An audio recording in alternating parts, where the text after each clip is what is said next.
So this is Tanya with Fun Speech Journeys, and I am here at the Autism Speaks Conference and was so inspired by a story on stage. So with that, I'm going to turn it over, let him introduce himself. But we've got a country music star here, and I'd love to hear your story and your journey with autism. All right. My name is Cutter Elliott. I was born 8 weeks premature, diagnosed with cerebral palsy, and then later diagnosed with autism. Doctors told my mother I'd never walk, talk, sing, play guitar, graduate high school, graduate college. And my mother never told me anything the doctor said. She just always encouraged me to do what I wanted to do, which was sing and play guitar. At the age of about 4 years old, her father, my pawpaw, who recently just passed away, introduced me to the music of Johnny Cash and traditional country music. And because of my autism, I fixated on Johnny Cash and studied his life. And then that grew to traditional country music, and that's just always been a passion of mine. In 2014, I graduated from Norman North High School in Norman, Oklahoma, and that fall I enrolled in the University of Central Oklahoma. They have a music program called the Academy of Contemporary Music, and I enrolled there, and in 2016 graduated with an associate's degree in vocal performance, and then in 2019 graduated with a bachelor's degree in applied technologies. And a couple years ago I had the opportunity to record an album, and I moved out to Nashville and recorded an album, and tried my luck out at country radio, and I had some good success with it. But now I'm back home and just playing locally and still writing and enjoying what I do. I love that you said you unlocked your superpower. Yes, I use my autism not as a disability, as a superpower. It's a superpower. I know over 600 songs without looking at the music sheet or the lyrics. That's amazing. Mom and Dad, Debra and David, correct? Correct. Debra and David, when did you know that he was something special? I'll start with you, Debra. Well, he became a member of this little music organizational group in Oklahoma City called the Country Music Singers Association, and he qualified to go to the national competition in Pigeon Forge, Tennessee. And we were driving out there, long drive, and he's practicing his song in the back seat that he thinks he's going to sing on stage in front of hundreds of people. And David and I kept going, is that really the song you want to sing? Are you sure you want to sing that? Because he just wasn't hitting it like he could several other songs. He goes, nope, that's what I'm going to do. We stopped for gas along the way, and I called my dad and said, Dad, you got to talk to him. You got to tell him he can't sing this song for a competition.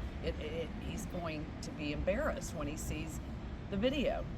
And he said, Debbie, you got to trust him. I was like, okay, I will.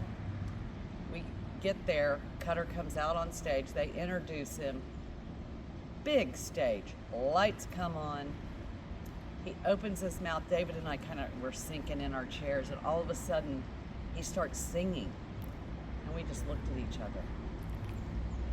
Something about being on stage and in that song that he had in his body that he felt, it came out like better than the original artist. And we just looked at each other and we were like, wow.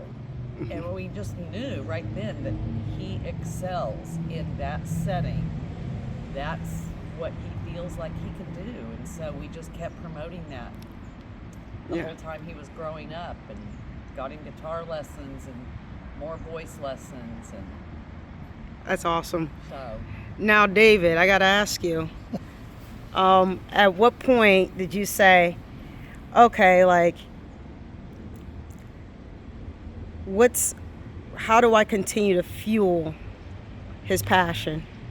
We just kept rolling with it. I mean, Yeah. because he just showed, as he says, his superpower. It was amazing. He would almost take on the persona of Johnny Cash when he performed. He had all the mannerisms down, and he strummed the guitar like him, and we just rolled with that. And I kept, It kind of drive me crazy because you watch all those singing, reality shows, American Idol, this, that, and they kept talking about, you need to make it your own. You got to make it your own. So I would preach that to him all the time, and so to try to get him to do less Johnny Cash and more Cutter in his performances, and it just kind of evolved over time, and it's taken a long time for him to get there, but he finally got there, and it kind of transitioned a little bit, so he's a lot more of himself now. He still has a little bit, you can still tell when he does some songs. He's got those Johnny Cash movements in there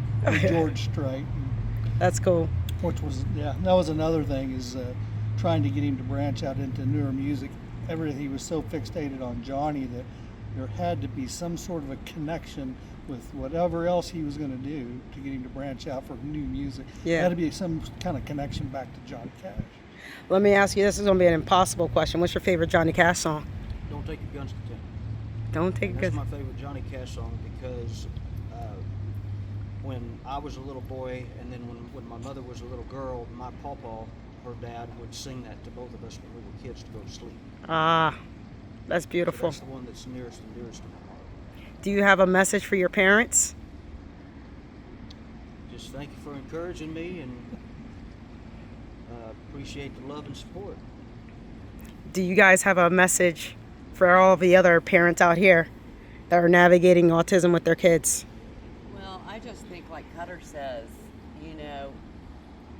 it could have been soccer that he was passionate about. It could have been mechanical things on cars, anything. Once you find what your child is passionate about and wants to do, like he played t-ball, baseball. He was okay with it. It wasn't his thing. Yeah. But he tried it. We kept trying everything, and we tried soccer, and we tried basketball, and we tried, and it just wasn't it. But it all came back to music, and so we were like, okay, that's it. And that's, you've got to find their passion, because everybody is passionate about something. Yeah, that's awesome. Dad? Just take it one step at a time, because it's not something that happens overnight. I mean, it's a constant process that you have to continually just work through. That's awesome. Yeah. Thank you guys for doing this. Really appreciate it. My pleasure.